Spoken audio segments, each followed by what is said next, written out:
제 유튜브 댓글을 쭉 읽다 보면 이런 요청이 종종 있습니다. 가성비 좋은 메뉴를 가진 혼밥이 가능한 아직 알려지지 않은 맛집을 알려주세요. 이런 조건을 가진 매력적인 식당을 저 또한 원하지만 찾는 게 쉽지가 않더라고요. 하지만 오랜 탐색 끝에 결국 찾아냈습니다. 오픈한 지 몇 개월 되지 않았지만 이미 예약으로 바쁘고 기존의 동네 초밥집과는 차별화되어 있는 가성비 좋은 초밥집을요. 과연 회사랑이 찾은 식당은 어떤 매력을 가지고 있을지 그 자세한 이야기는 영상을 통해 보시죠.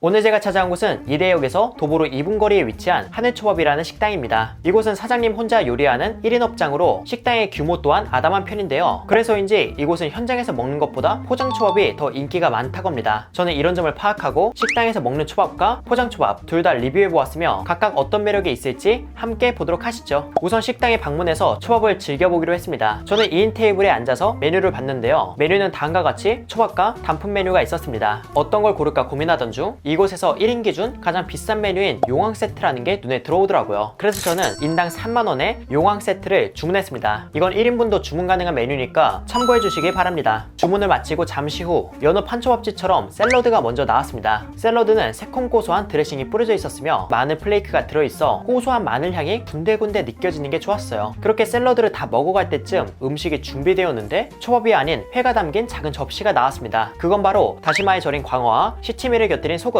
제가 주문한 용왕 세트는 술안주와 초밥이 같이 나오는 메뉴라고 적혀 있었는데요. 그래서인지 초밥이 나오기 전 한 입 정도의 양의 안주 몇 가지가 나오는 게 특징인 것 같았습니다. 그 양은 적어도 식전에 술 한 잔 곁들이며 가볍게 먹기에는 괜찮아 보이네요. 이렇게 제공된 광어는 시치미를 곁들인 소금에 찍어서 맛보았는데 적당히 쫄깃한 식감에 숙성광어 특유의 감칠맛이 잘 묻어 있었습니다. 그리고 시치미를 곁들인 소금은 소금의 깔끔한 짠맛 위에 시치미 특유의 향이 입맛을 자극한다고 해야 할까요? 시치미를 더한다고 해서 맛이 크게 달라지는 건 아니지만 맛있게 숙성된 광어회에 위트를 더한 느낌이지 않나 싶었습니다. 그런데 이렇게 술안주가 나오니 술을 먹지 않을 수가 없는데요. 그래서 아주 의미있는 술 한 병을 준비해보았습니다. 그건 바로 하양주라는 전통주로 무형문화재에 등록되어 있으며 회랑 정말 잘 어울리는 술이라고 합니다. 실제로 미리 맛도 보았는데 약주와 화이트 와인이 섞인 느낌이라고 해야 할까요? 개인적으로 생각해도 회랑 잘 어울릴 것 같은 이 술은 사실 2021년에 사라질 뻔했습니다.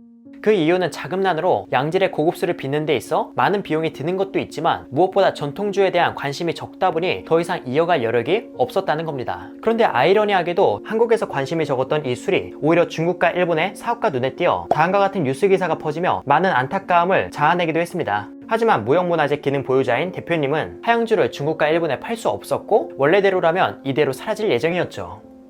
하지만 이 소식을 뒤늦게 알게 된 사람들이 도울 방법을 빠르게 찾기 시작하며 술다마라는 전통적 플랫폼에서 이 이야기를 알리고 크라우디라는 크라우디 펀딩 스타트업에서 판매를 돕게 되어 대표님은 하양주를 다시금 만들 용기를 얻어 기존에 있던 술을 성공적으로 판매하고 재생산에 들어갔다는 기분 좋은 소식을 듣게 되었죠. 이런 상황을 알게 된 저는 유튜브가 가진 영향력을 좋은 곳에 쓰고 싶다는 생각 하나로 무형문화재 보존에 작은 보탬이 되어드리고자 인터뷰를 요청해서 직접 얘기를 듣고 술도 사비로 구매해서 어떠한 대가 없이 이곳의 음식과 함께 맛보며 술을 소개하고자 이렇게 준비하게 되었습니다. 의미도 의미지만 과연 중국과 일본이 탐냈던 이 술이 회랑 얼마나 잘 어울릴지도 궁금하네요. 그렇다면 마저 이어서 하양주와 함께 이곳의 음식을 리뷰해보도록 하겠습니다. 그리고 다음으로 나온 것 역시 안주네요. 그건 바로 소스를 곁들인 농어회. 이건 함께 제공된 양념에 듬뿍 찍어서 맛보았는데요. 초양념은 신맛이 두드러지고 단맛과 약간의 짠맛이 고루 있는데 여기서 하이라이트는 감칠맛이라고 생각했습니다. 짙은 감칠맛이 초양념을 감싸고 있어 담백하고 잔잔한 감칠맛이 있는 농어를 보다 특별하게 만들어주는 것 같았어요. 끝에 올라오는 쪽파의 향긋함도 좋았죠. 그리고 식감은 무르지 않고 연한 탱글함과 탄력이 있어 활어를 선호하시는 분도 맛있게 먹을 한 점이지 않나 싶었습니다. 이렇게 회를 먹고 나서 제가 준비한 하양주도 바로 마셔봤는데 매실을 연상하게 하는 단맛과 신맛이 회를 먹고 입에 남은 감칠맛을 기분 좋게 정리해 주었어요. 그리고 약주라고 해서 안 좋은 내음이 있기보다는 누룩에서 피어난 연꽃향이 잔잔하게 있는 느낌? 누룩 내음과 약간의 쌉싸름함이 낯설 수는 있지만 먹다 보면 그런 캐릭터 또한 하나의 매력으로서 즐기고 계시지 않을까 싶네요.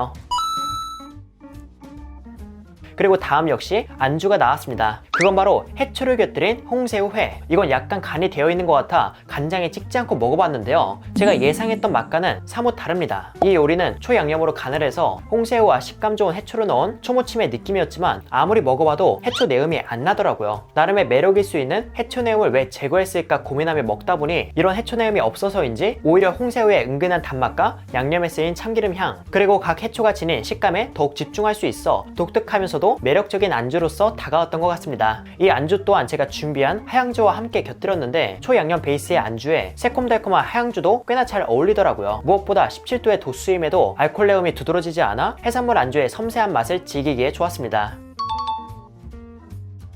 그리고 이번에도 안주가 나왔네요. 바로 소금에 버무린 제빵어 뱃살. 한 입 정도의 양으로 이렇게 계속 나오니까 뭔가 오마카세 전문점에 온 듯한 느낌이 들기도 합니다. 이건 소금 양념이 된 것으로 보여서 그냥 먹어보았는데요, 숙성된 제빵어는 고소함과 감칠맛, 불골살 생선 특유의 내음, 여기에 쪽파까지 곁들여져 불골살 생선과 쪽파 내음의 시너지를 만끽하기 좋았습니다. 특히 뱃살이 지닌 단단한 듯 하면서 부드러운 식감이 기분 좋게 다가오더라고요. 그 양은 적더라도 안주로서 맛있게 즐긴 요리였습니다. 이제 초밥이 나오기 전 마지막 안주가 나왔네요. 바로 바다포도라고 불리는 옥덩굴. 예전에 ASMR 콘텐츠로 유행이었던 옥덩굴을 해초 특유의 내음을 제거 후 내어주셨다고 하네요. 옥덩굴은 초장에 찍어서 먹어보았는데 이건 해초가 아니고 그냥 날치알이에요. 간이 되어있지 않은 싱거운 생선알을 먹는 느낌으로 톡톡 터지는 식감이 좋았습니다. 그래서 초장을 찍어 먹어도 생선알을 초장에 찍어 먹는 느낌으로 맛에 있어 특별함은 크게 느껴지지 않았고요. 술을 부르는 안주보다는 요리 구성에 있어 식감이라는 재미를 서비스 요리 느낌으로 내어준 게 아닐까 싶었습니다.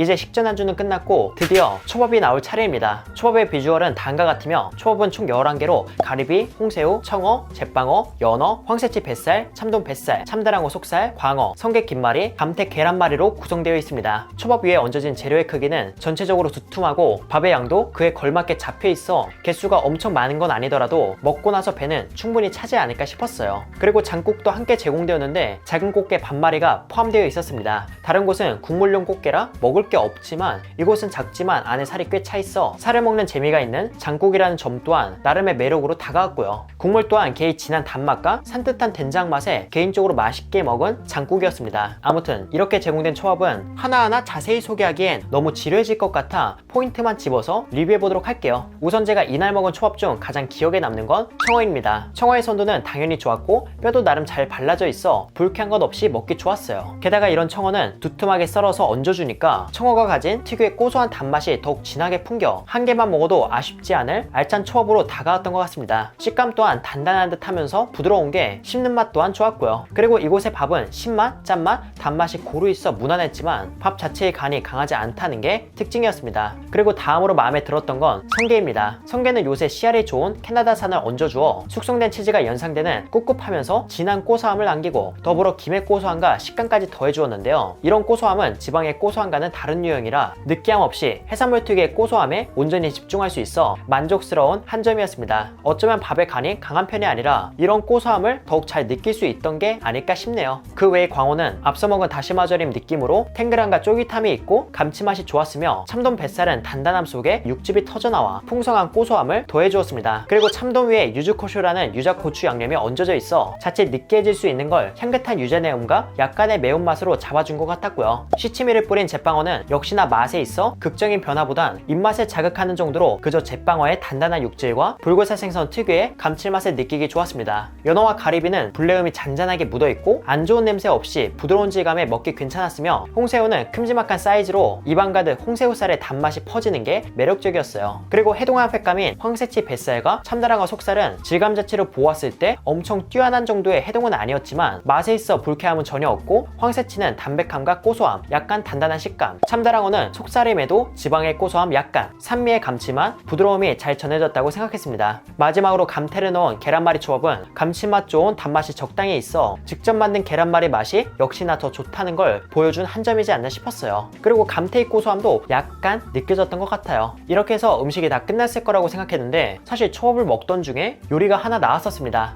바로 동죽 맑은국. 작은 그릇에 담겨서 나왔는데요. 이건 그릇에 들고 맛보았습니다. 일단 간이 정말 약한 가득합니다. 딱 밍밍하지 않을 정도의 간으로 동죽에서 우러나온 시원한 육수맛, 청양고추의 매운맛이 잔잔하게 있어 초밥을 먹고 배가 부르더라도 술과 함께 곁들일 수 있는 좋은 안주이자 식후 속을 편안하게 만들어주는 역할이지 않나 싶었습니다. 그리고 동죽살은 쫄깃하고 담백한 게 그 양은 적더라도 입이 심심할 때 먹기에 좋아 보였고요. 이렇게 동죽 맑은 국으로 속을 풀다 보니 3만원 코스의 마지막 안주가 나왔습니다. 바로 청어 정소 조림. 다른 생선의 정소는 많이 먹어본 것 같은데 청어 정소는 처음 맛보네요. 이건 양념을 적당히 묻혀 먹어보았는데 식감이 상당히 재밌습니다. 다른 생선의 정소처럼 농밀한 크림과 같은 질감인데 느끼함은 덜하고 담백함, 정소 특유의 풍성함이 가득했어요. 그리고 간장에 졸여서인지 정소의 속은 부드럽지만 표면은 오래 끓인 계란 장조림처럼 양념이 밴 채 탄력이 생겨 겉은 쫄깃, 속은 부드러운 이색적인 질감을 느낄 수 있었습니다. 이 역시 제가 가져온 술과 잘 어울렸으며 조린 양념의 단맛이 줄 수 있는 느글거림을 하양주의 신맛과 단맛이 씻겨주어 깔끔하게 마무리하기 좋았고요.